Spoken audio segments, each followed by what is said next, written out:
कड़किया खेबा गुडू कड़किया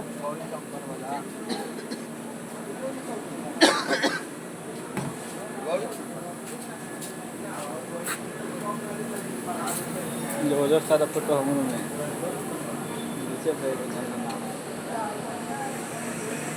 चलिए भाई लोग, स्वागत बार वालों के एक भोजपुरी लेक के नया वीडियो में। अभी हमनी के मौजूद बन जाए थावे स्टेशन पे। देख ली थावे स्टेशन के ही नज़ारा देखी, बहुत ही सुंदर और भव्य तरीका से पेंटिंग भइल बटे, बहुत ही अच्छा लगा था। देखिए सब दृश्य जौन पहले से बाकी बहुत ज़्यादा सुधार हो चुकल बा थावे स्टेशन पे। जौन भी इंफ्रास्ट्रक्चर बा पहले से बेहतर हो चुकल बा। हम बहुत साल के बाद आइल बनी, साल भर के बाद लगभग, और साल भर पहले थोड़ा सा अपडेट भई रहे और काम भी चलत रहे। तो अभी फ़िलहाल ये स्टेशन के कंडीशन थोड़ा बहुत ठीक बा पहले से, लेकिन कचरा बावे, हर जगह कचरा रहेला और ज़्यादा बदबूदार बा ये स्टेशन, कहे वाला नहीं है। और वही विजिट करे में स्टेशन पर तो खुद पता चल जाए। देखे में साफ़ सुथरा लगता, लेकिन गंदगी बाटे, छुपाए वाला चीज़ नहीं है। आवा हो चल जा। पेंटिंग भइल बा, लेकिन पेंटिंग के साथ साथ सफाई भी रही थोड़ा सा। लेकिन सफाई जौन बा कि केवल सफाई कर्मचारी ही ना करेला, ये सब जौन बा कर्तव्य एगो आम जनता के भी होला कि कूड़ा करकट जो भी बा अगल बगल देख के अपन कूड़ादान में डाले के चाहिए। कि हई देखी सब हई 3D के जौन हई डिजाइन बा कितना अच्छा लगा था। देखिए सब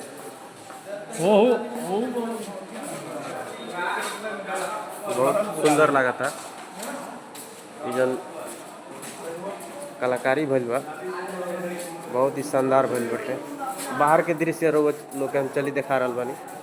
रेल मदद के तरफ से देखिए एगो ऐप आवेला रेल मदद, चाहे रउआ 139 अगर डायल करतनी रेल यात्रा करतनी तो कोनो भी तरह के प्रॉब्लम हुई तो ऐप के द्वारा रउआ शिकायत कर सकतनी।